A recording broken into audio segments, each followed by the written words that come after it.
buenas noches, bienvenidos a Sala de Prensa de Noticias Caracol Ahora. Millones de hinchas lamentan la eliminación de Colombia, que finalmente no pudo clasificar al Mundial de Qatar 2022. Aunque daba la ilusión de clasificar a un repechaje para buscar el cupo al Mundial, pero a pesar de la victoria de Colombia ante Venezuela después de 25 años, esa ilusión se esfumó con la victoria de Perú ante Paraguay. Ahora no queda más que esperar el inicio del Mundial el próximo 21 de noviembre en Qatar para ver, disfrutar y vivir ese torneo sin nuestra selección. Pero más allá de la eliminación hay incertidumbre por el futuro del equipo colombiano ante la segura salida de Reinaldo Rueda. Con la eliminación de Colombia, además termina el ciclo para varios jugadores que muy probablemente no volverán a vestir la camiseta de la selección por su edad. Uno de ellos es Falcao García, lo que impone además pues una renovación y claro está pues la continuidad de jugadores que tienen un futuro promisorio, como es el caso de Luis Díaz. Pues este es nuestro tema de hoy en Sala de Prensa. Por eso hemos invitado a Germán Arango, él es periodista deportivo de larga trayectoria. Germán, gracias por acompañarnos. Bienvenido a Sala de Prensa. Muchas gracias, Juanita. Un gran saludo. ¿Qué tal? Qué bueno que esté con nosotros. Bueno, Germán, ¿cómo ve lo que pasó anoche con la selección? ¿Por qué Colombia no pudo clasificar al Mundial? No solamente por el partido de anoche, la verdad es que este es un ciclo que comenzó muy mal, Juanita, porque después del Mundial de Rusia todos nos preguntábamos quién iba a ser el técnico de la selección nacional que iba a reemplazar a José Néstor Pekerman. Comenzó todo muy mal con los rumores y casi que la autopromoción de Juan Carlos Osorio, respaldado por uno de los directivos de la Federación Colombiana. Después nos demoramos 8 meses para poder tener a un técnico en propiedad, porque mientras tanto estuvo un interino como Arturo Reyes dirigiendo 4 partidos amistosos. Llegó Carlos Queiroz y a todos nos sorprendió ese cambio porque a pesar de sus pergaminos, sobre todo con la selección de Portugal con la que se consagró campeón mundial juvenil, y algún paso por el Real Madrid, pues su pasado reciente no era muy bueno porque venía de ser el técnico de Irán, de una selección de la que no salió en muy buenos términos. Asume Carlos Queiroz un proceso y de entrada, a pesar de que se dieron algunos resultados, pues comenzaron las críticas de quienes veíamos que esa selección Colombia no estaba jugando, no solamente un estilo de juego colombiano, sino que no se estaba adaptando muy bien, sobre todo en las funciones de cada uno de los jugadores. Pasó lo que pasó con Uruguay el 3-0, pasó lo que pasó en Quito el 6-1 con Ecuador, y la salida de Queiroz fue un problema más, porque la llegada de Reinaldo Rueda, quien venía de Chile, también de un fracaso, también de un problema muy grave derivado de la pandemia, pues nos ilusionó un poco con aquella Copa América, pero después en la eliminatoria no le fue bien. Entonces, el partido contra Venezuela para mí es simplemente una anécdota y es apenas un granito más de una serie de imprecisiones, de errores y de responsabilidades, porque hay que decir ahora y hay que señalar con nombre propio a responsables del fracaso, ¿no? Sí, claro, como quien dice, esta eliminación comenzó bastantes años atrás. Y sobre esas responsabilidades, Germán, ¿usted qué diría? ¿Tiene que ver con los jugadores, Reinaldo Rueda, los directivos o todos estos hechos que usted nos ha venido mencionando, todos al tiempo? Sí, yo creo que es una suma de infortunios, diría yo. En la parte dirigencial, haberse demorado tanto para escoger a un técnico, eso fue imperdonable, casi 8 meses. Haberse decidido por un técnico europeo sin tener claro un plan de desarrollo deportivo, sino simplemente pues probar ahora con otro técnico. En el fútbol de hoy es muy difícil probar, o sea, en el fútbol de hoy la prueba y el error prácticamente no están permitidos porque el fútbol de hoy se define por aspectos casi que mínimos, pero que son supremamente puntuales en términos de preparación, de planeación, de desarrollo, de trabajo, de seguimiento. Entonces, para mí los directivos son los primeros responsables. Después, por supuesto, los cuerpos técnicos, porque al final Reinaldo Rueda también terminó haciendo convocatorias presionado por algunos factores externos a su simple convicción futbolística que tampoco le dio resultado. Criticamos la manera como Reinaldo Rueda salió a no perder los partidos en lugar de tratar de irlos a ganar. Y por supuesto los jugadores, porque no se nos va a olvidar aquel 3-0 en Barranquilla contra Uruguay y muchísimo menos un poco la displicencia que tuvieron manifiesta en el campo de juego contra Carlos Queiroz en aquel 6-1 en Quito. Entonces yo creo que aquí hay 3 grandes sectores que son responsables del fracaso. Sí, mucho se dice sobre un posible, incluso pues también sindicato y jugadores que dejaron de competir para propiciar la salida de Queiroz. ¿Usted cree en esa hipótesis? Pues Bien lo definiste, me encanta la palabra hipótesis, porque uno debe hablar sobre los hechos probados y comprobados. Lo único comprobado que vimos fue la displicencia y la actitud de los jugadores, sobre todo cuando Queiroz al minuto 40 en Barranquilla hace tres cambios de de un solo tacazo. Como decimos popularmente, la actitud de los jugadores fue contraria totalmente emocionalmente a lo que buscaba Queiroz. En Quito, que David Ospina no hubiera jugado por una supuesta lesión que desapareció 4 días después cuando sí jugó con el Napoli, jugó Camilo Vargas y la actitud, ¿no? Aquello de la expresión verbal, ¿no? De jugadores en el banco viendo cómo Colombia recibía uno y otro gol, eso daba a entender que estaba roto el camerino por dentro definitivamente. Claro, y jugadores claves también como James Rodríguez, Cuadrado, Zapata, Muriel, y, pues incluso hasta David Ospina, ¿no? Que se hizo el gol ante Perú en Barranquilla. ¿Tuvieron un bajón en su rendimiento? ¿No lo podría ver así? Sí, sí, sí, sin duda. James Rodríguez, que era un poco el eje, el centro, el motor de toda la parte creativa del equipo, infortunadamente en Everton no cuajó, le cayeron infortunadamente también una seguidilla de lesiones que lo perjudicaron y redujeron enormemente su nivel. Tanto es así que hasta lo persiguieron esas lesiones en Qatar, en una liga profesional y muy organizada, pero de un nivel muy bajo. Radamel Falcao García cuando salió de Galatasaray y llegó al Rayo Vallecano ilusionó al comienzo por un buen momento, infortunadamente las lesiones le cayeron también. Tú mencionas a Duván Zapata, lesionado en los últimos meses, el infortunio también de goles como el de Diego Baloyes contra Paraguay, que no nos explica cómo esa pelota no entró. Eh, si las cosas no están bien, si las cosas no están bien planeadas, si las cosas no están bien estructuradas, aparece también un poco ese San Benito de la mala suerte, porque es que 684 minutos sin gol casi que tampoco le cabe en la cabeza de nadie. Colombia hoy en día tiene un antirrécord mundial y es haber durado 684 minutos sin marcar gol, superando por 2 minutos a Paraguay, otra selección eliminada también. Man, es que eso ya le iba a decir, ¿no? Más de 680 minutos sin marcar, pues eso elimina a cualquiera, ¿no? Ya que usted Claro. también lo estaba mencionando, ¿no? Esto es de trabajo, de seguimiento, de desarrollo.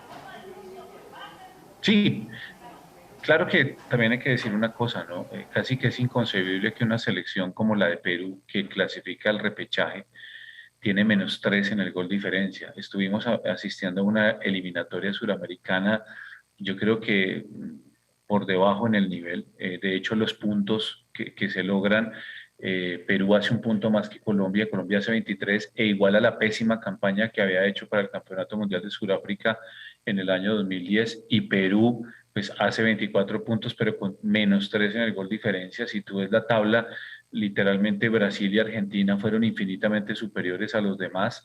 Detrás están Uruguay y Ecuador, pero pues fue una eliminatoria además muy por lo bajo, no solamente a nivel de lo que fue el rendimiento de Colombia, sino que yo creo que en cuanto a región preocupa mucho lo que estamos haciendo. Paraguay y Uruguay cambiaron de técnico. Ecuador mantuvo un técnico, el técnico logró la clasificación pese a la última derrota como visitante con Paraguay y el empate que sacó anoche contra Argentina. Entonces también le queda un poquito a uno ese sinsabor, ¿no? Haber quedado eliminado en una clasificatoria, como lo llaman algunos, que tuvo un nivel muy bajo. Sí, Germán, y para muchos también no fuimos tan buenos locales, por ejemplo, en Barranquilla. ¿Qué pudo pasar ahí? ¿Cuáles son esas razones? Pues mira, el tema de Barranquilla se viene discutiendo incluso desde la era Peckerman. ¿Por qué? Porque se escogen unos horarios en los que el calor es muy agobiante, la humedad en Barranquilla entre las 3 y las 6 de la tarde es muy fuerte, el factor que en su momento, cuando teníamos la mayoría de los jugadores actuando en la Liga Colombiana, podía ser un factor a favor porque conocíamos el medio. Pero en esta ocasión yo no me atrevería a decir que fue Barranquilla o que fue la cancha del Metropolitano, o que fue el calor o que fue la humedad, porque de la misma manera uno podría decir, por ejemplo, que Bolivia hoy en día ya no aprovecha también el tema de la altura de La Paz, aunque tenga y terminó teniendo una base de jugadores que actúan en la altura. Probablemente el tema climático pudo no haber sido una ventaja, ¿cierto? A nuestro favor, pero más allá del clima y más allá de las condiciones de humedad o lo que sea, me parece a mí que esta selección no tuvo un timón, no tuvo un timonel ni en Queiroz en su momento, que fue tan breve, ni en Reinaldo Rueda, que tuvo una segunda fase de clasificatorias terribles. Únicamente le ganamos al noveno y al décimo, que fueron Bolivia con una selección sub-23 y Venezuela, pues que anoche salió a impedir que Colombia ganara y estuvo a punto de lograrlo, pero pues queda solamente para la anécdota esa victoria. Hablemos y detengámonos un segundo, Germán, en Reinaldo Rueda, porque fue un error traerlo en plena eliminatoria cuando, digamos, su campaña con Chile no era la mejor.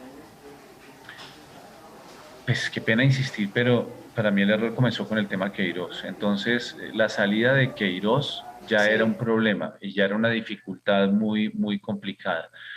Supe que Reinaldo Rueda estuvo pasando los meses, unos meses muy, muy difíciles a nivel anímico, a nivel familiar, a nivel salud, en Chile en medio de la pandemia, cuando ya Chile había decidido que él no iba a ser más el técnico.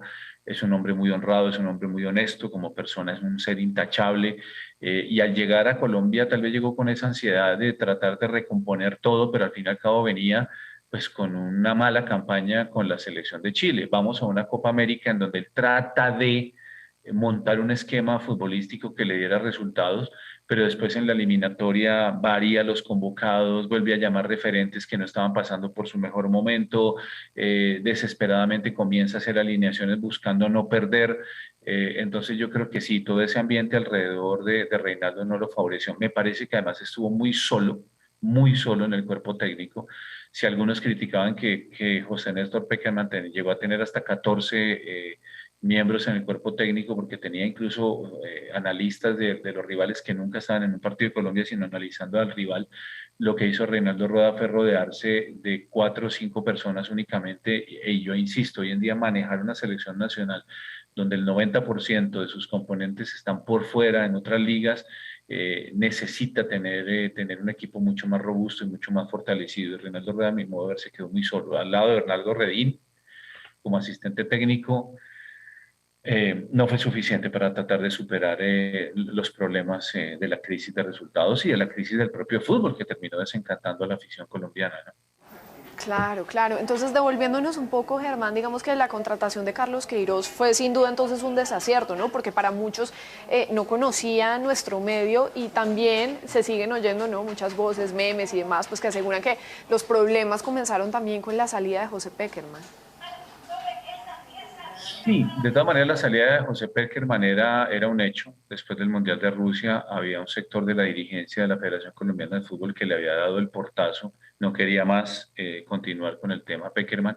Y yo insisto, los hubieras no existen y a mí no me gusta hablar de lo que no pasó, pero es que haberse demorado 8 meses para designar a un cuerpo técnico fue haber perdido, imagínate, haber perdido mucho tiempo para tratar de estructurar la base de un proyecto deportivo con esta selección que traía, por supuesto, una columna vertebral muy interesante de lo que fue Brasil 2014 y Rusia 2018, pero eso había que agregarle trabajo, sobre todo de las nuevas generaciones. Hoy en día todos hablamos solamente de un personaje en el recambio que es un éxito, y eso es terrible, y estamos hablando de Luis Díaz. Nos duele mucho que Luis Díaz no vaya a jugar este mundial, pero de resto uno no encuentra jugadores entre 20 y 25 años que uno diga, aquí está el recambio, aquí está el relevo. Entonces, a Queiroz se le dijo que él iba a encargarse de las selecciones menores, que iba a hacer un trabajo integrado con los demás técnicos, y pues no, sencillamente a las 2 o 3 semanas ya estaba problemado con los resultados de la selección de mayores. Entonces, aquí es un problema estructural que a mi modo de ver va más allá de si es una persona u otra la designada para asumir la selección, y mi temor es que en esto vamos a empezar otra vez a cometer los mismos errores que nos llevaron a tener en Francia 98 como último mundial y a volver en 2014. Duramos 3 mundiales pagando las consecuencias de una mala planeación. Y después de tremenda trayectoria. Y por ejemplo, torneos como la Copa América, digamos, se aprovecharon como tenía que ser, Germán. No creo, porque te digo, la Copa América que dirigió Carlos Queiroz fue interesante. Tuvimos una victoria 2-0 sobre Argentina, pues que nos dio como una visión de fútbol efectivo, dinámico, intenso, de mucho juego vertical, pero al mismo tiempo nos daba como la sensación que ese juego de ida y vuelta, de pura velocidad y de pura intensidad, no era el mejor a desarrollar por parte de algunos jugadores que necesitan un poco más de pausa. La siguiente Copa América, que además recuerda tú que se iba a hacer en Colombia, finalmente se canceló, o sea, todos los problemas que hubo, se terminó haciendo una Copa América por compromisos comerciales en Brasil. Las circunstancias también hay que recordar que no fueron las más propicias, o sea, estuvimos a 8 o 15 días de no jugar esa Copa América, entonces tampoco hubo mucho tiempo de planeación, se la terminó ganando Argentina a Brasil 1-0, pero el resto de las elecciones, la verdad, no es que hayan dejado una gran lección en lo que fueron esas campañas. Para mí esa Copa América de Reinaldo Rueda fue una obligación, fue un compromiso, y no se pudo aprovechar como se ha debido aprovechar tratando de buscar un proceso. Lo que se trató de priorizar fue el resultado y finalmente ni lo uno ni lo otro se consiguió. Germán, de todo esto que hemos venido hablando, y ya lo hemos mencionado también, comenzando recién esta conversación, en este fracaso, pues la responsabilidad que tienen en parte los directivos de la selección. Yesurún, González, bueno, y otros directivos fueron reelegidos, además en días pasados. ¿Es complicada una renovación en esta dirigencia? Sí, perdón, yo me río, pero no por algo cómico, sino un poquito de desaliento. Sí. Sí, sí. Ellos imploran e invocan el concepto de ser una empresa privada, además amparada por una organización internacional que prohíbe la intervención, o bien sea de gobiernos o bien sea de entidades oficiales, porque el gobierno del fútbol parece un gobierno más intocable que el de la ONU. Por lo menos en la ONU hay un Consejo de Seguridad y hay países que generan vetos, etcétera. Esto es una comunidad. Mira dónde está hoy Ramón Yesurún. Está en Qatar, está en Doha, asistiendo al sorteo del Mundial, porque es el vicepresidente de la Conmebol, porque hay congreso de Conmebol, porque hay congreso de FIFA. Es decir, uno diría el presidente de la Federación Colombiana de Fútbol debería estar aquí respondiéndole al país, pero entonces ahí sí se escudan en que son un organismo completamente privado que no puede ser susceptible de ningún tipo de intervención. Infortunadamente los dirigentes los acaban de reelegir incluso en contra de la ley, porque la ley hoy en día dice que ningún directivo puede estar en su cargo y menos de comité ejecutivo durante más de 3 periodos de 4 años cada uno.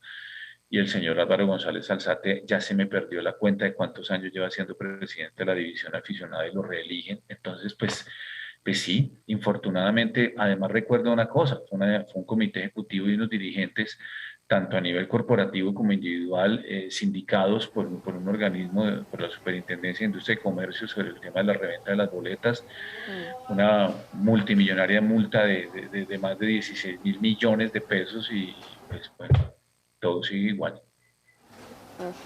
¿Qué se debería hacer, Germán, para retomar el rumbo? Yo creo que aquí la conciencia debe partir precisamente de la dirigencia del fútbol colombiano en su integridad, no solamente el comité ejecutivo de la federación. Para mí el fútbol profesional colombiano está en un gravísimo problema, y es que sus directivos se aferraron a un solo modelo de negocio, que eran los derechos de transmisión por televisión. Por eso en este año 2022, por ejemplo, aprobaron 2 torneos repletos de fechas. Pregúntale hoy a la gente en qué fecha del campeonato vamos, qué partido se juega esta noche. Hay una fecha que comienza el jueves y termina el martes, se arranca el viernes, termina el miércoles.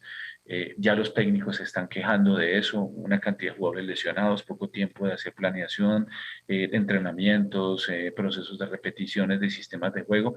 ¿Y eso en qué se traduce? En el pésimo resultado de los clubes colombianos a nivel internacional. Ya tuvimos una eliminación prematura, por ejemplo, de 2 equipos que no lograron pasar ni siquiera la primera fase de la Copa Libertadores. Y estamos hablando de 2 equipos históricos como Atlético Nacional y como el propio Millonarios. Vienen ahora Deportivo Cali y Deportes Tolima a la fase de grupos de la Libertadores, donde la verdad no creemos que vayan a tener un gran papel. Entonces, fíjate que es una infraestructura que está dañada en lo profesional y que está muy lesionada en el tema aficionado. Eh, Nuestras divisiones menores, insisto, ¿dónde están hoy los grandes jugadores entre 20 y 25 años que están repuntando y que están sorprendiendo por su nivel para hacer un relevo generacional?